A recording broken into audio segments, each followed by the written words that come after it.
안녕하십니까. 반갑습니다. 이렇게 좋은 날 또 방역이 잘 된 이 강의실에서 우리 만나게 돼서 반갑고요. 여러분 개인 위생 철저히 하고 오셨죠? 네, 여러분 그러면 오늘 이제 또 이 좋은 날에 한번 많은 대화를 나눌 수 있는 거리를 한번 만들어 보겠습니다.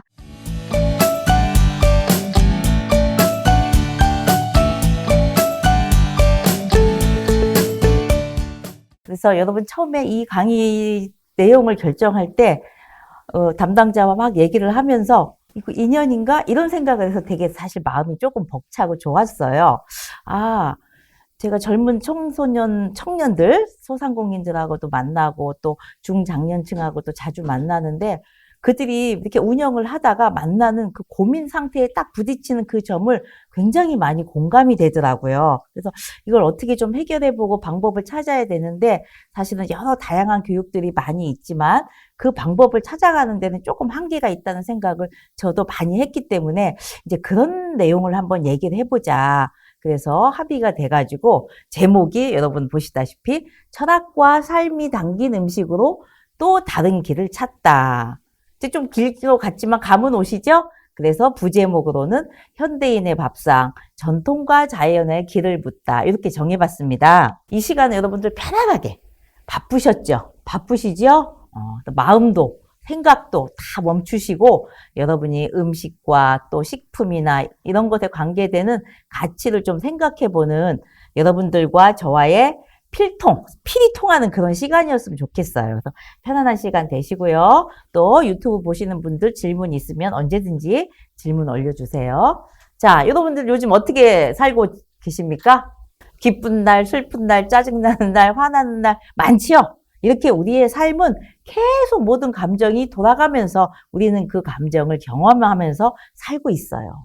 그런데 지금 요 괄호 안에는 어떤 글씨가 들어가면 맞을까요?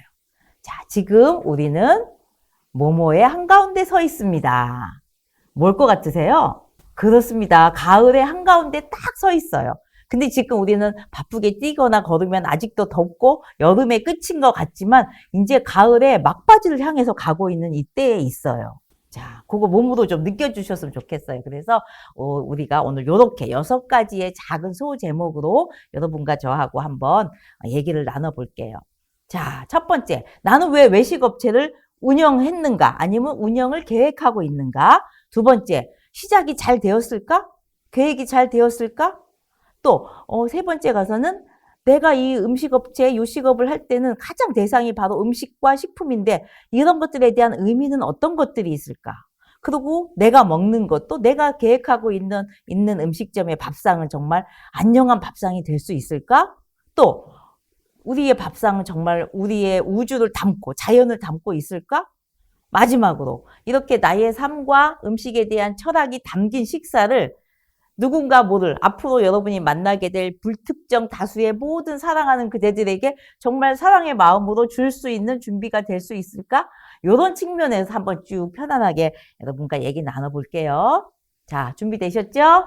자, 시작합니다. 첫 번째, 나는 왜 외식업체를 운영하는가 또는 운영하였는가 또는 운영을 계획하고 있는가 요 범위입니다. 자, 외식업 결국 운영해 보신 분들은 다 하시는 말씀이 아유 그거 너무 힘들어 쉽지 않아 여러 면에서 그런 얘기를 하세요. 어떤 종류의 음식이 됐든 간에 또 그분이 난 어떤 경영적인 부분이라든지 아니면 나는 음식을 만드는 부분이라든지 또 사람을 같이 하는 부분이라든지 여러 면에서 결코 쉽지 않아 쉬운 게 뭐 어디 있겠습니까마는 유독 유식업체 하시는 분들이 어렵다는 얘기를 많이 하세요. 또 그렇지 않은 분도 물론 계시고요. 그래서 이 가장 중요한 그림 저 가운데 화살표가 있죠. 이 화살표 안에 무엇이 들어가야 될까요? 우리가 항상 뭐 외식업이 됐던 다른 종류의 창업을 하기 위해서는 여러 가지 분석도 하고 멘토링도 하고 하지만 요 가운데가 아주 뿌리를 내리지 못했기 때문에 우리의 가상사리에 있는 모든 조건들이 잘 맞춰졌다 해도 이상하게 성공의 모델로 완성이 안 되는 이유가 바로 이 가운데 뿌리인 것 같아요. 자, 여러분 이 가운데 뿌리에 뭐가 들어가면 될 것 같습니까? 자, 내가 어떤 자금 능력, 경영 능력도 필요하고, 어디서 할 것인지 상권도 분석해야 되고, 만약에 음식업일 때는 내가 어떻게 누가 만들 것인지, 또 이 식자리는 어떻게 구매할 것인지, 주방의 주방 관리나 위생은 어떨 것인지, 또 내 이 업체의 인적 관리는 어떻게 할 것인지, 이런 복잡한 것들이 있지만, 우리가 왜 요식업, 음식점, 외식업을 하는 사람 입장에서 요 가운데 물음표가 들어가 있는데, 요 물음표 안에 뭐가 들어가야 될까요, 여러분들? 바로 내가 음식점을 운영하겠다고 하는 뿌리. 뭘까요?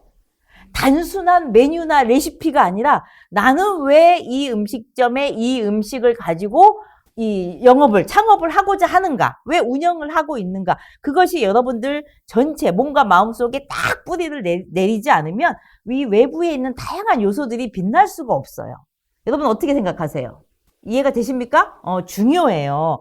근데 대부분 이제 어떤, 안 그런 분도 많지만 대부분 어떻게 제 인생 이모작을 한다든지 할 때 보면, 아, 나 이 퇴직금으로 아직 젊은데 음식점이나 해볼까? 뭐 이런 분들도 굉장히 많으시죠. 그런 분들이 꼭 성공을 100% 못하는 거는 아니지만 그 뿌리가 정확하게 내려져 있지 않기 때문에 더 가시는 길이 힘들고 걱정이 되고 이런 경우들이 많이 있어요. 그래서 여러분들 꼭 이것을 계획하고 또 준비하시는 분들은 내가 왜 이 음식점, 이 메뉴로 어떻게 할 것인가가 분명히 뿌리가 내려져서 나한테 각인이 돼서 여기서부터 계획이 이루어져야 해요. 그리고 만약에 저는 이쪽에 전혀 관련된 삶을 살지 않고 그냥 집에서 밥상만 받아봐서 저는 너무 모르겠어요. 그럼 요즘 멘토링 너무 많지요? 멘토 시스템을 좀 이용해 보시고 여기서 이제 특히 어떤 창의적인 아이디어라든지 자기가 겪었던 경험 이런 것들이 모든 게 총 집산이 돼서 정말 단단한 뿌리가 내려지는 거. 여기서부터 시작이 돼야 합니다. 자, 두 번째. 그러면 시작이 잘 되었는가? 잘 되었을까요? 자, 이거예요. 제가 지금 얘기한 대로. 뿌리가 튼튼해야 가지가 무성하고, 가지가 다 무성해야 또 열매가 맺히겠죠. 근데 실제로 이 연구 조사 결과를 보면 왜 음식점, 외식업을 했느냐, 이렇게 질문을 해보면 그냥 가장 내가 창업하기에 편한 것 같다. 나는 또 먹는 걸 좋아한다. 뭐 우리 가족이 함께 할 수 있겠다. 뭐 이런 대답이 제일 많이 나왔어요. 그리고 또, 그럼 어떤 종류를 선택하시겠습니까? 그러면 저는 또 음식을 잘 못하고 복잡한 거 힘드니까 조금 영리가 적더라도 프랜차이즈를 이용해 볼래요. 아닙니다. 저는 집에서 집사람하고 동네에서 작은 분식점을 해보겠습니다. 뭐 이런 생각, 많은 생각들이 오겠죠. 그리고 나는 주식을 해볼까? 아니면 요즘 젊은 세대들이 후식에 아주 관심이 많다는데 후식에 대해서 한번 해볼까? 아니면 내가 좋아하는 음식으로 아이템을 정해볼까? 내가 잘 만드는 거로 해볼까? 아니면 가장 흔하다는 닭튀김집을 좀 해볼까? 요즘 사람들이 건강에 관심이 많다는데 시골 밥상으로 어떻게 좀 해볼까? 특별한 기술 없이 뭐 할 수 있는 거 없을까? 굉장히 많은 질문과 고민 속에서 나날을 지새우실 거예요. 근데 진척은 잘 안 되는 것 같고 그 진통의 시간이 우리에게는 꼭 필요해요. 그래서 정말 이 뿌리를 단단하게 내릴 수 있는 나만의 아이템. 그 아이템이 내가 생각할 때 이거 웃긴 거 아니야? 이게 돈이 될까? 막 이런 생각도 하겠지만 여러분의 그 뿌리가 가장 중요해요. 저는 여러분 TV에 보면 이렇게 메뉴를 맛있게 이렇게 고쳐주시는 컨설팅 프로그램이 있잖아요. 저는 그 방송을 볼 때마다 마음이 좀 찡해요. 보면 작은 음식점을 대상으로 이렇게 하고 있잖아요.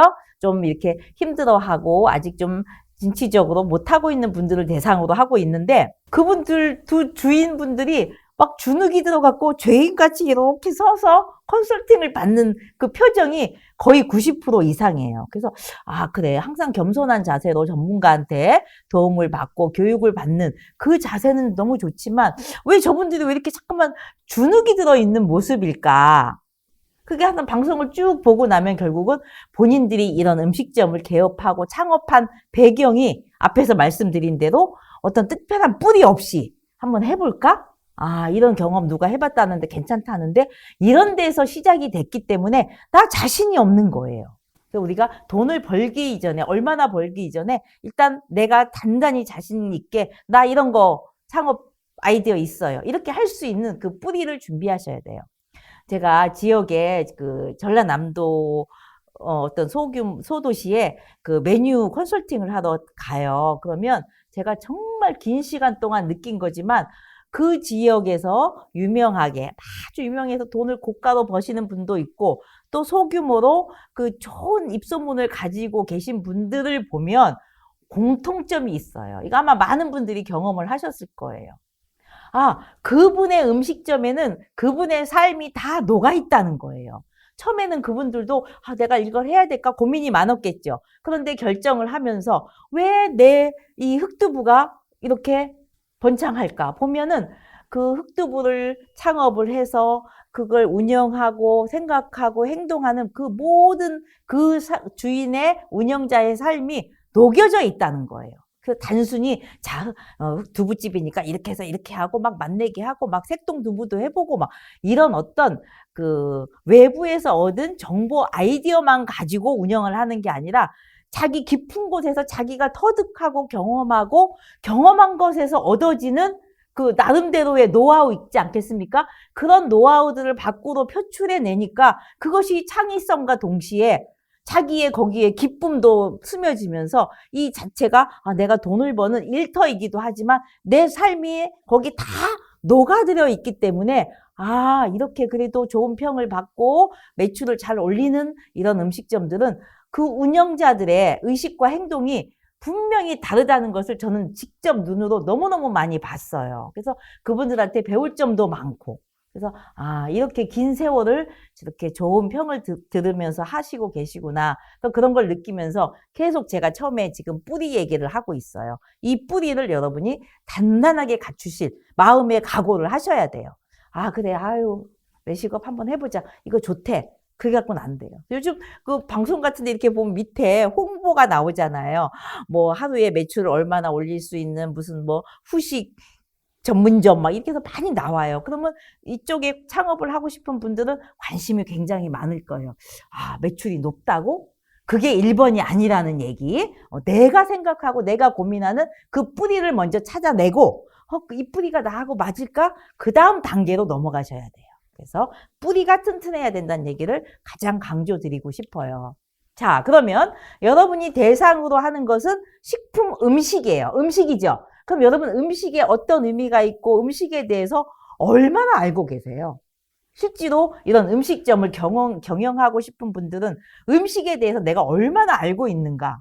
저 많이 알아요. 어디가 맛있는지 뭐가 있는지도 알고요. 어디에 어떤 음식이 재료가 나는지도 알고요. 저 잘 알아요. 이런 분도 계실 것이고 글쎄요 잘 몰라요. 이런 분도 계신데 우리가 이 상대방의 지갑을 열어서 나의 상품을 통해서 내가 수익을 얻는다고 할 때는 나의 상품에 대해서는 온전한 이해와 사랑과 정성이 가득 차야 돼요. 그래서 여러분들 이 뿌리를 튼튼히 내리기 위해서 음식에 대한 개념 한번 봅시다.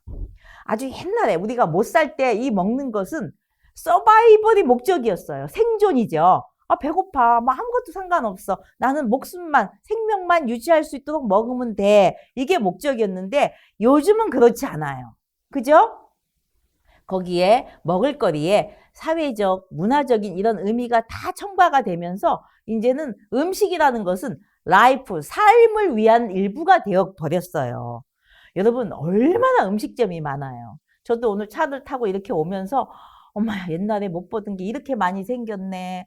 크든 작든 너무너무 다양한 음식점들이 많이 생겼어요. 야, 여기서 어떻게 경쟁력을 갖고 내가 살아남을 것인가 굉장히 고민들이 많겠다. 또 저도 직접 퇴직을 하고 소상공인이 돼 보니까 이 소상공인들의 정말 그 느낌을 조금은 알 것 같아요. 그래서 어렵다고 걱정하지 마시고 내가 자본이 없다고 걱정하지 마시고 내가 음식점으로 아이템을 결정했으면 이제 좋아 한번 해봐. 뿌리를 내려보자. 이런 마음으로 적극적인 자세로 하시면 여러분 좋은 모델이 만들어질 수 있다고 생각합니다. 자, 그래서 이거 중요해요. 옛날에는 그냥 배가 부르면 됐는데 이제는 삶을 위한 음식이기 때문에 내가 만들고자 하는 아이템도 현대인들이 원하는 아이템에 맞춰가야지 손님이 오겠죠.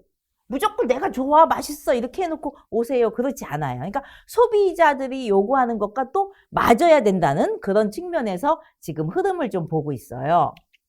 자, 그 다음에 이거예요. 처음에 순서대로 그림 한번 보세요. 1차적으로 생존해야 돼요. 근데 이제 먹고 살 수 있으니까 두 번째는 어떻게 몸에 영양소가 좋은 게 먹었으면 좋겠어. 한참 유행하고 있죠? 그 다음에 당연히 맛있어야 되겠죠. 그 다음에 이제 소비자들이 음식에서 뭘 원하느냐? 밥 숟가락의 약이죠. 약을 먹겠다는 의미가 아니라 음식을 통해서 건강을 되찾고 뭔가 치료받고 싶고 이런 욕구를 느끼고 있다는 거, 필요로 하고 있다는 거예요. 그 다음에 마지막 식도락, 아트, 음식을 통해서 아트, 아름다움 이런 걸 추구해요. 그러니까 우리 여러분들이 특히 젊은이들이 음식점에 가면 막 예쁜 그릇 분위기 있으면 막 사진을 찍어 올리듯이 그런 것들이 바로 소비자들이 음식을 통해서 요구하고 있는 이 최소 이 5가지가 있다는 걸 아셔야 돼요. 그러면 사람들이 예를 들면 라면은 그렇게 건강에 썩 좋지 않다고 하는데 라면 가게는 안 되겠네요? 이런 생각을 하신 분도 계실 거예요. 아니, 그렇지 않아요. 이 5가지 의미를 나의 아이템과 잘 어울리시면 돼요. 그래서 일단 거기까지 가기 전에 여러분들 우리 인간 사회에 있어서 식품과 음식의 의미가 이렇게 5가지 있고 이 의미가 5가지 있다는 얘기는 소비자들이 이 5가지를 음식을 통해서 충족받고 싶고 한다는 거. 그걸 이해하시면 되겠어요. 자, 그 다음에 그럼 우리는 왜 먹는가? 그럼 대부분 이래요. 대부분 가장 80% 이상이 건강하려고요. 이제 살라고요. 이렇게 얘기하시는 분은 없고요. 나 건강하려고 먹어요. 그러면 어디가 건강하려고요? 그러면 몸이 건강해야죠. 이렇게 얘기를 하세요. 그러나 우리가 먹는 음식은 몸과 이 스피리추얼, 마음, 이거의 건강을 위함이에요. 동시에 이루어져야 돼요. 이거 굉장히 중요한 부분이에요. 자, 몸을 위해서는 여러분 다 아시다시피 생명 유지, 건강 유지 또는 또 몸매 관리 또는 질병 예방과 경우에 따라서는 질병 치유도 가능할 수 있단 말이에요. 반면에 내가 음식을 먹어서 마음이 건강해질 수 있다고? 어떠세요, 여러분들? 분명히 여러분 음식 먹고 나면 기분 좋을 때 있죠? 그러나 그 음식이 꼭 품질이 좋고 영양가가 많은 음식이 아니에요. 우리는 음식을 통해서 정서적 편안함, 사회생활, 욕구 충족 이런 걸 다 충족하면서 몸과 마음의 균형을 맞추면서 건강한 삶이 될 수 있게 하는 게 바로 음식이에요. 이해되시죠? 자, 그래서 우리가 음식점에서 가장 요즘 이슈가 되는 게 건강입니다. 여러분 건강을 어떻게 정의하세요? 건강이란 여러분들 자신 스스로 건강하다고 생각하세요? 그러면 요즘 현대인들이 의외로 자신 있게 대답을 못해요. 또 젊은 분들도 그래요. 건강이라는 것은 병 없는 거 아니에요? 뭐 고혈압 없는 거 아니에요? 이런 거, 뭐 어디가 다친 거 아니면 되지 않아요? 이렇게 생각하지만 건강은 균형이에요, 바로. 밸런스라고 하죠. 균형이에요. 그래서 우리 몸은 항상 내가 어떻게 의식하지 않아도 여러분 이런 얘기 있죠. 여름에 더워 죽겠어. 죽든가요? 물론 일사병으로 아주 특이한 경우에는 문제가 생길 수 있지만 안 죽어요. 나 추워 죽겠어. 안 죽어요. 나 배고파 죽겠어. 배불러 죽겠어. 우리는 습관적으로 거기에 죽겠다는 얘기를 붙여요. 그러나 죽지 않거든요. 그 얘기는 우리 몸은 내가 생각을 안 해도 자연적으로 이 균형을 맞춰주고 있어요. 배가 불러서 터질 것 같으면 내 몸은 얼른 배를 편안하게 해줘야지. 배고파서 죽겠다고 하네. 얼른 좀 에너지를 줘야지. 이렇게 자기가 스스로 알아서 균형을 맞춰가는 게 우리 인체예요. 이해되시죠? 그걸 항상성이라고 해요. 항상 내 몸이 알아서 조절을 해주고 있어요. 근데 그 조절을 하는 균형이 잘 맞춰진 게 건강이고요. 그럼 반대로 질병은 뭘까요? 병은 무엇일까요? 이것을 균형을 맞추려는 게 내부적으로 깨어진 거예요. 깨어지면서 여러 가지 증상이 나타나겠죠? 그걸 질병이라고 해요. 그래서 우리가 뭐 마음 공부를 한다든지 운동을 한다든지 책을 읽는다든지 또 음식을 먹는다든지 하는 것은 아까 말씀드린 생존과 여러 가지 5가지 목적도 있지만 우리 몸의 질병을 예방할 수 있는 균형을 잡는데 최고의 방법이 음식인 거예요. 그래서 음식업은 워낙 여러 가지 창업 아이템 중에 가장 많은 아이템이기도 하지만 그래도 거기서 흥망성쇠가 다 있지만 그래도 왜 계속 음식업은 또 나타났다 사라지고 나타났다 사라지고 왜 그럴까요? 왜? 인간에게 이 먹을거리는 불가분의 관계에 있기 때문에 그래요. 그래서 여기서 여러분들이 뿌리를 내려서 창업의 그 정말 창의성의 아이템만 찾아내면 이것은 크고 작고 사이즈의 그런 문제가 아니라 정말 작은 자본으로도 충분히 그 여러분의 창의성, 뿌리 내린 창의성이 요것만 여러분이 찾아내시고 잘 모델링만 하시면 정말 삶의 하나로서 같이 갈 수 있는 그런 직업 내지는 여러분 삶이 분명히 될 수 있어요. 그래서 굉장히 좋은 아이템이 먹을거리예요. 자, 그러면 또 이렇게 음식업이나 또 우리가 맨날 음식을 먹고 살지만 식품과 음식, 저도 지금 앞에는 식품, 음식 이렇게 단어를 2번씩 말씀드렸어요. 그 얘기는 같은 의미가 엄밀히 따지면 아니라는 얘기예요. 근데 우리는 그냥 같은 의미로 사용을 해요. 혹시 여러분들 식품과 음식 구분하실 수 있으시겠습니까? 한번 여러분 댓글 좀 올려보세요. 식품, 음식 같은 거 아니야? 힌트 드리면 영어로는 식품은 푸드에다가 머터리얼이 붙었어요. 재료란 뜻이에요. 그리고 음식은 쓸 때 푸드 이렇게 씁니다. 조금 감이 오세요? 오시죠? 식품은 재료의 의미가 많이 들어있어요.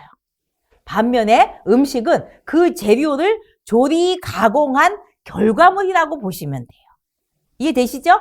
근데 이제 워낙 우리가 외국어로 사용하다 보니까 식품, 음식이 그냥 단순히 푸드 이렇게 쓰여져 있지만 엄밀히 달라요. 그러니까 이제 여기 식품, 푸드, 음식이 같은 단어니까 원래 식품에다 써야 되는 단어를 우리가 뭐라고 쓰고 있냐면 식재료 이렇게 쓰고 있어요.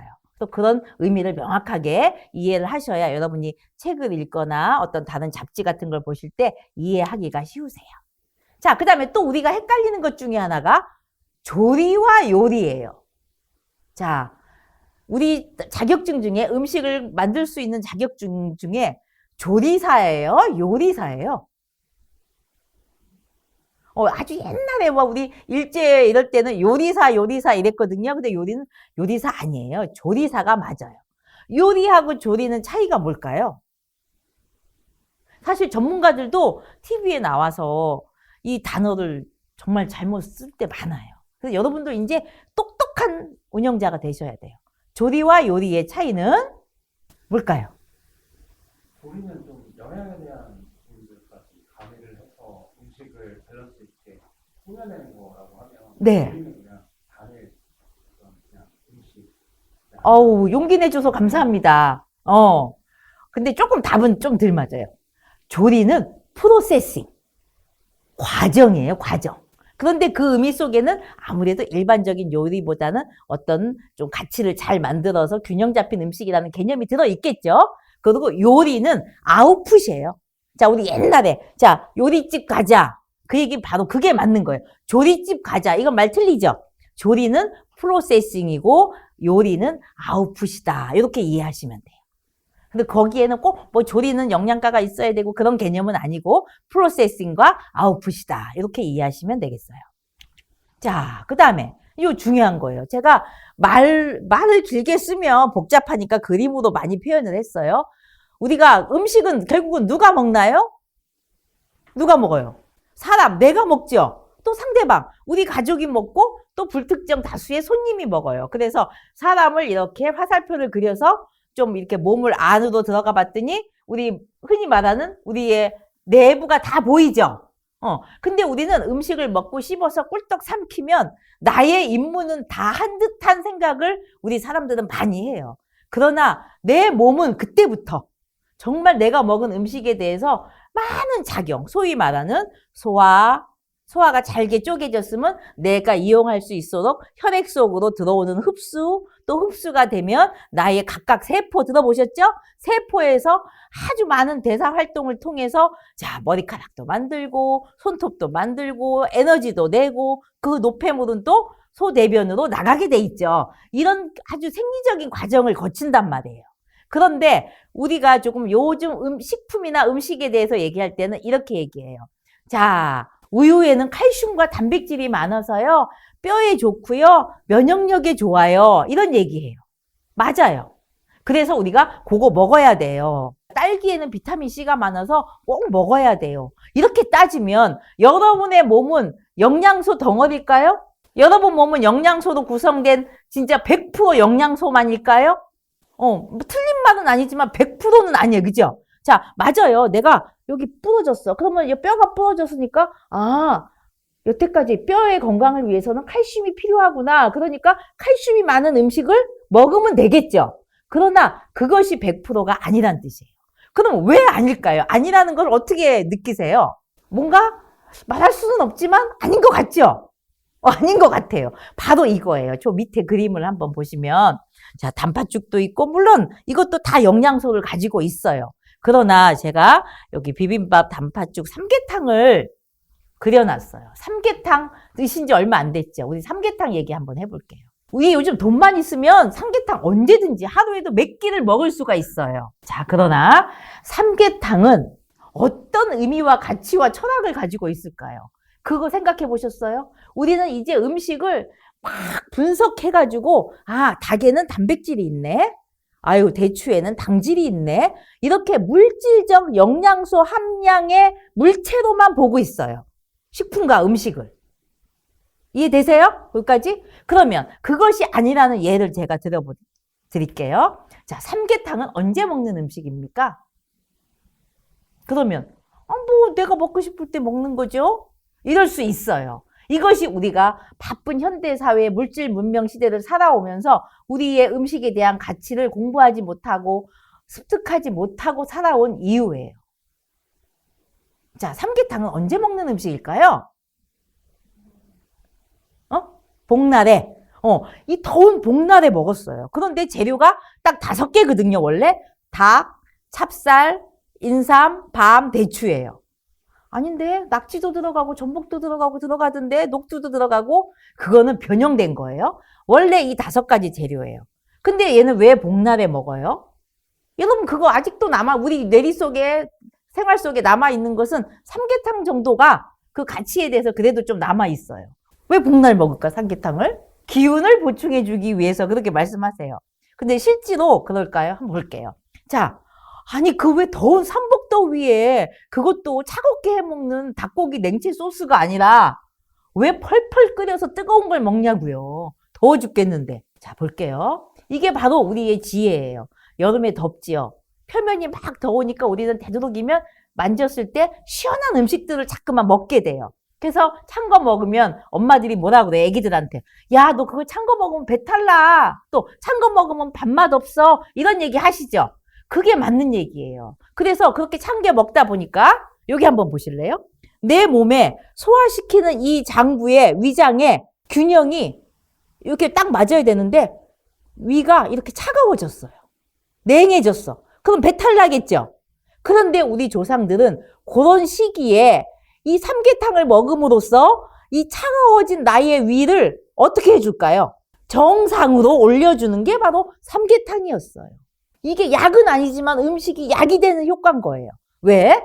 닭에 이 아까 말씀드린 5가지 그 재료가 다 기운이 따뜻해요. 그렇기 때문에 차가워진 이 위의 기운을 정상적으로 이렇게 맞춰줌으로써 오장육부가 돌아가서 건강하게 회복될 수 있도록. 그러다 보면 원기 회복도 당연히 되는 거겠죠. 이해되시죠? 그런데 우리는 이런 효능을 가지고 있는 삼계탕을 한여름, 한겨울 다 먹어요. 사실 잘못된 거죠. 그래서 우리가 이 현대사회 속에서 여기서 여러분들이 의식과 이런 게 좀 있다면 굉장히 여기서 창의성을 발휘한 아이템을 찾아낼 수 있어요. 남만 따라가지 마세요. 사실 이런 얘기 여러분이 직접 안 보셔서 믿을까 모르겠는데 삼복더위 날 술 마시고 삼계탕을 2분이 이렇게 드신 친구분이 그 다음날 아침에 돌아가셨어요. 밤에 응급실로 갔어요. 병원에서 그냥 심장마비예요. 아무 질병이 없었던 분인데.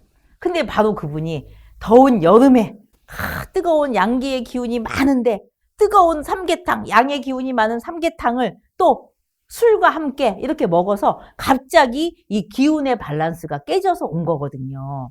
그래서 여태까지 서구에서 들어온 영양 성분 중심의 음식의 효능과 또 동양에서 접근해왔던 기미에 대한 음식 효능의 접근이 이게 융합적으로 되어야 돼요. 또 한 가지 예를 들어볼게요. 자, 냉면. 저 굉장히 좋아하거든요. 냉면은 언제 먹는 음식일까요? 어느 계절에 어떨 때 가장 좋을까요? 우리한테? 겨울에. 맞아요. 왜 겨울일까요? 겨울에 따뜻한 음식을 많이 먹어요. 아우, 세상에. 너무 훌륭하십니다. 그리고 냉면 나오는 유명한 지역을 한번 대보세요. 어디예요? 어? 이북 어디? 평양냉면, 함흥냉면 이러죠. 왜 이북의 그 추운 지역에 냉면이 유명할까요? 냉면의 주재료는 뭐죠? 메밀이죠. 이 메밀이 그 추운 지역에서 나는 거예요. 그래서 우리가 자연의 섭리라는 게 참 이렇게 오묘하구나. 아까 대답하신 대로 냉면은 또 우리 겨울 되면 추우니까 뜨거운 기운의 음식을 먹게 돼요. 그러면 다시 우리 소화기가 여름에는 찬 거 먹어서 냉했잖아요? 어떻게 됐을까, 겨울에는? 반대로 균형이 뜨거운 쪽으로 올라갔겠죠? 그럼 어떻게 해야 돼? 빨리 균형을 맞추려면 차가운 기운으로서 정상으로 맞춰줘야 되겠죠? 그러니까 차가운 기운을 가진 주재료인 메밀을 이용해서 이 냉면을 만들어서 우리가 냉면 먹을 때 살얼음 이렇게 통통통 띄어서 먹게 차게 먹는 거예요. 근데 지금 잘 모르는 입장에서 생각해보면 추운데 무슨 얼음을 띄워서 먹어? 이런 생각을 하게 돼요. 아까 말한 대로 여름에 왜 이렇게 뜨거운 삼계탕을 먹어? 이렇듯이 말입니다. 이해되시죠? 몇 년 전에 어떤 드라마에서 이런 일이 있었어요.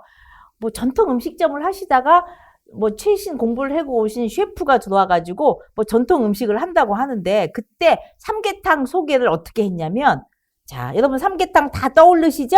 모습이. 그런데 편편한 접시에다가 닭을 삶아서 닭가슴살을 막 찢고 거기다가 그 가니쉬들을 이렇게 놔가지고 국물과 함께 이렇게 내서 그 셰프가 뭐라고 설명했냐면 이것은 한국의 유명한 삼계탕입니다. 이랬어요. 이틀 뒤에 요즘같이 댓글이 많지 않을 때였는데 이틀 뒤에 방송국에서 난리가 났었어요. 음식 연구하시는 분들이 그건 삼계탕이 아니다. 아니고 다른 닭 요리일 뿐이다. 이랬단 말이에요. 그래서 우리는 같은 재료가 들어갔다고 해서 무슨 같은 이름을 붙이는 경우가 굉장히 많아요.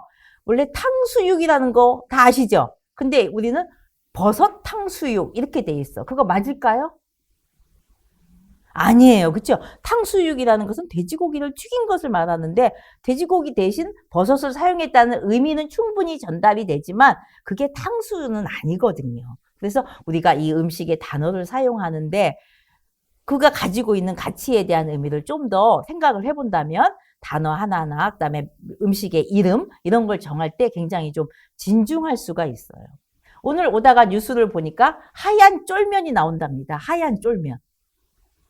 자, 이해는 가죠? 왜 하얀 쫄면이 나와야 될까?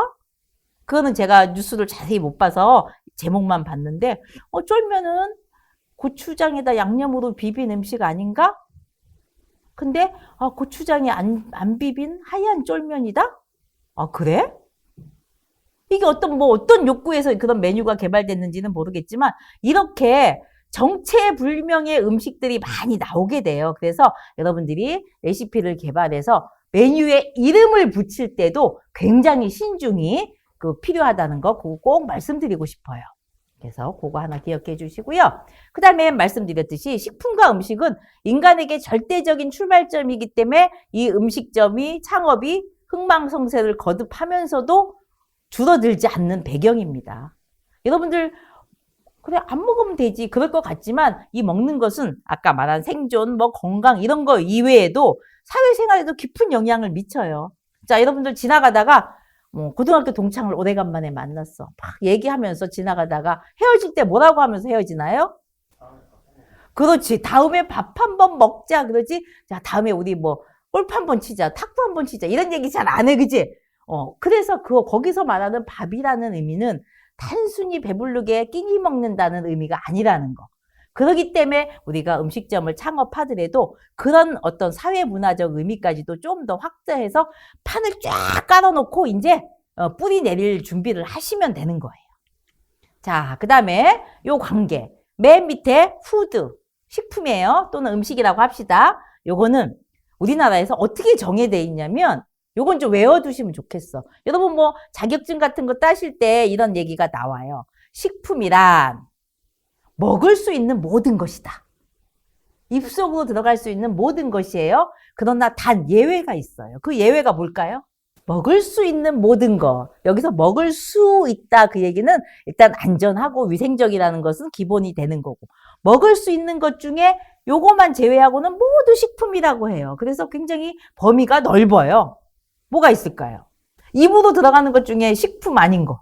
약 맞습니다. 의학의 목적으로 섭취되는 것을 제외하고는 모든 게 식품이다. 이렇게 정의가 돼 있어요. 그래서 그 많은 식품 중에 우리는 셀렉션, 골라야 되는 거예요. 아, 이게 어떨 때 이렇게 이 식재료를 써야 되겠구나. 어떤 게 좋은 질의 식품이구나. 이런 걸 선별할 수 있는 능력이 있어야 되겠고, 그렇게 잘 선택을 해서 그 식품 속에 들어있는 기운과 영양소를 잘 균형을 맞추면 몸 안에서 인풋과 아웃풋의 균형이 맞으면서 영양 상태가 좋아지고 결국은 육체적인 건강이 좋아질 수 있는 거예요. 그래서 결국 음식, 식품, 내가 판매하고자 하는 이 상품을 가볍게 여기지 마시고 요만한 정말 커피 한 잔이라도 아니면 떡볶이 한 접시라도 여기에 정말 여러 가지 의미를 갖추시고 자부심을 갖추고 떳떳하셔야 돼요.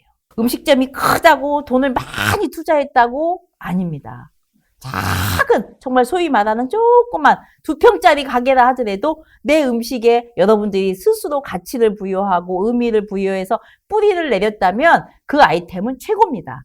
이 아이템에 어떻게 이제 사회에 접목하느냐, 홍보하고 하느냐 이런 것들은 기술적인 부분이기 때문에 여러분의 노력 여하에 달려있다고 저는 100% 믿습니다. 그 다음에 그래서 우리가 먹을거리에 대해서는 이제는 이 부분을 점자 총체적으로 아셔야 돼요. 일단 먹는 게 사람이기 때문에 사람의 몸 안에서 모든 게 일어나죠.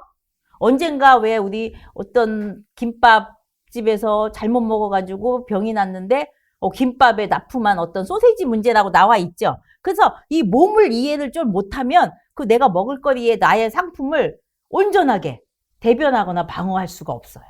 그 다음에 식품이나 음식에 대한 거, 조리에 관한 거, 그 다음에 그 식재료나 음식이 가지고 있는 역사와 문화성 이런 것들도 식품을 물질적 가치로만 보지 않고 큰 어떤 사회적인 도구로 보는데 굉장히 중요해요. 그 다음에 여러분은 몸이 전부 다 여러분 아니죠? 보이지 않는 마음이라는 게 있죠. 생각과 감정을 마음이라고 해요. 이 마음까지 같이 이해를 하셔야 돼요. 그래서 왜 일본 드라마에서 조그만 가게에서 손님 오면 마음 위로해주면서 그 사람이 원하는 거 바로바로 만들어내는 그런 어떤 드라마가 있었던 것 같아요. 바로 거기서는 음식을 먹으러 가는 게 아니라 먹지만 마음까지 건강해질 수 있게 해주는 그런 음식점인 거예요. 얼마나 굉장히 좋은 아이템이에요. 그래서 여러분이 좀 넓은 의미로 판을 깔아서 접목을 해보시면 되겠습니다. 자, 그 다음에 그러면 이런 문제가 이런 음식에 대한 개념이 있는데 지금 우리의 밥상은 안녕한가 한번 살펴볼까요? 자, 여기 좀 빨리 넘어갈게요. 우리 밥상의 현주소를 볼게요. 가장 큰 문제가 음식을, 식품을 영양 성분만으로 강조하는 게 큰 문제점이에요. 탄수화물, 단백질, 지방, 비타민, 무기질 이렇게 막 해부해내가지고 우유에는 칼슘이 몇 미리그램이 들어있고요. 달걀 노른자에는 철분이 얼마나 들어있고요. 콜레스테롤이 얼마나 들어있기 때문에 뭐 임신부는 달걀 노른자 먹어야 되고요. 콜레스테롤이 높은 사람은 달걀 노른자 먹으면 안 되고요. 정보가 너무너무 많지요. 막 머리가 터질 정도로 여러분 거의 전문가 수준으로 많이 알고 계세요.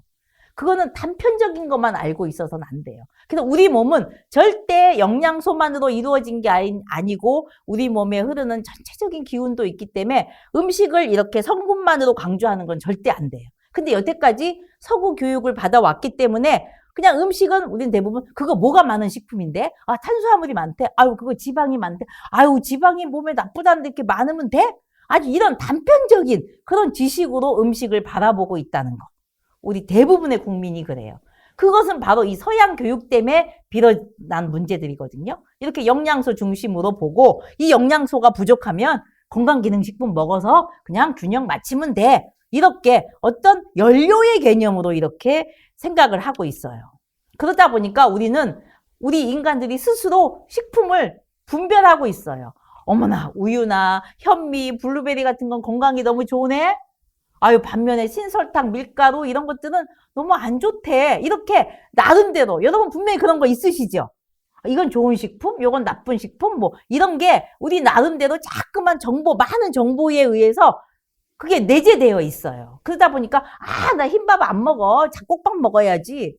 그럼 흰밥은 나쁜가요? 절대 그렇지 않아요.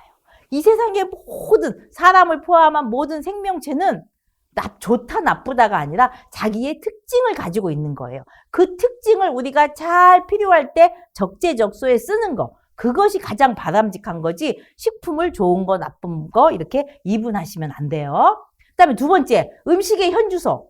안전하지 못한 식품들이 너무너무 많아요. 특히 주위에 유전자 조작 식품 같은 거, 특히 콩, 카놀라 오일, 그다음에 이런 카놀라 오일과 콩을 농사질 때 이 글리포세이트라는 2급 발암 물질이에요. 근데 그거 다 외국에서 뿌리거든요. 그 뿌려진 것들을 우리가 수입해서 먹어요. 그러니까 지금 나는 그런 거 안 먹어. 이렇게 자신할 수 없거든요. 그다음에 우리의 토종 종자가 다 없어지고 있어요. 이 토종 씨앗들을 세계의 큰 회사에서 다 사다가 어떤 전처리를 통해서 다시 판매를 해요. 그럼 그것이 우리 토종이 아니라 달라졌겠죠. 그럼 그 씨앗을 가지고 다시 내년에 농사 못 지어서 또 다시 거기서 사다가 농사를 지어야 식재료가 나온단 말이에요. 이해되시죠? 그런 문제들. 그 다음에 이제 공장식 축산, 그 다음에 이 식품 시장이 너무너무 커졌어요. 여러분 마트만 가보세요. 수입식품 굉장히 많죠? 이런 글로벌 푸드가 난무하고 있다는 거. 그 다음에 요즘 이제 패스트푸드, 편의 가공식품, 이런 것들은 예전부터 계속 나왔던 이런 안전하지 못한 식품 속에서 우리가 함께 살고 있고 또 이런 식품을 이용해서 우리가 음식점을 창업하고 있다는 거예요. 자, 세 번째. 우리의 음식에 대한 의식이 부재되어 있다. 특히 우리 젊은 친구들 보면 저 위에 먹방이죠. 먹방을 보면서 엄청 좋아하고 저 유튜브에 구독자 수가 그렇게 많대잖아요. 왜 그럴까요? 저는 막 저거 보면 화가 나요. 저게 왜 이렇게 재밌을까? 그래서 물어보면 저렇게 먹어도 살이 안 찌는 거 보니까 신기해서 그냥 재밌어서 본대요. 그럴 수도 있어요. 그러나 여기서 그럴 수도 있구나 하고 그냥 넘어가야 될 문제가 아니라 우리가 가장 우리 삶에서 중요한 물론 재화도 있고 명예도 있고 여러 가지가 있지만 이 의식주라는 문제 중에서 또 많은 비중을 차지하는 먹을거리를 보는 관점이 저 관점으로만 봐서는 안 되겠다. 저렇게 보는 관점이 있는가 하면 또 진정한 정통의 관점도 이해를 하고 있어야 되는 건데 그런 가치가 부재 중이다. 지금 우리한테. 그러다 보니까 음식점, 특히 젊은이들이 창업하는 음식점은 굉장히 감각적이에요, 음식이. 그리고 이것저것 섞여진 여러 가지 그런 것들이 많은 비중을 차지하고 있단 말이에요. 그래서 특히 이 젊으신 분들이 창업을 하시거나 하시는 그런 요구가 있다면 좀 더 이런 가치의 균형도 좀 맞춰주시고 우리가 뿌리를 찾아보시면 좋겠다는 얘기를 하고 싶어요.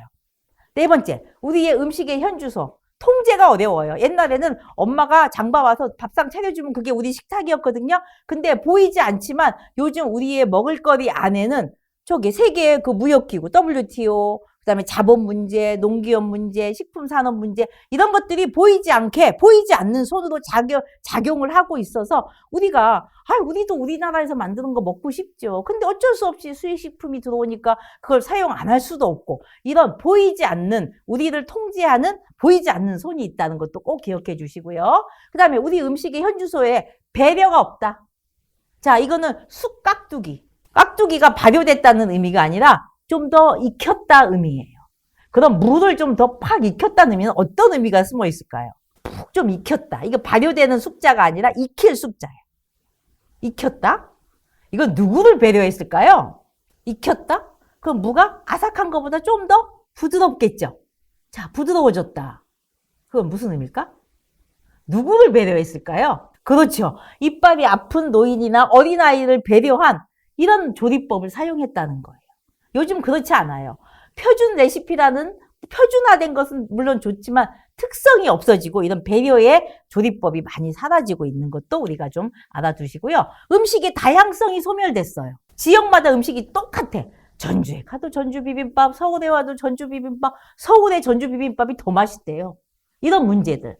그래서 표준 레시피가 획일화되고 그런 장점도 있겠지만 이게 너무 효율만 중시하다 보니까 그 지역의 비빔밥이, 전주 비빔밥이 왜 유명해졌는가 여러분 아세요? 물과 콩나물의 포인트가 있거든요. 근데 전국에 먹는 사람들은 전주 비빔밥 이 생각만 하고 그런 물과 콩나물에 대한 그 알미 없이 그냥 비벼 먹는 음식 이렇게 보니까 아유 부산에 가도 뭐 전주 비빔밥 똑같은 거 있던데 뭐 거기가 더 맛있네 이런 얘기를 하는 거예요.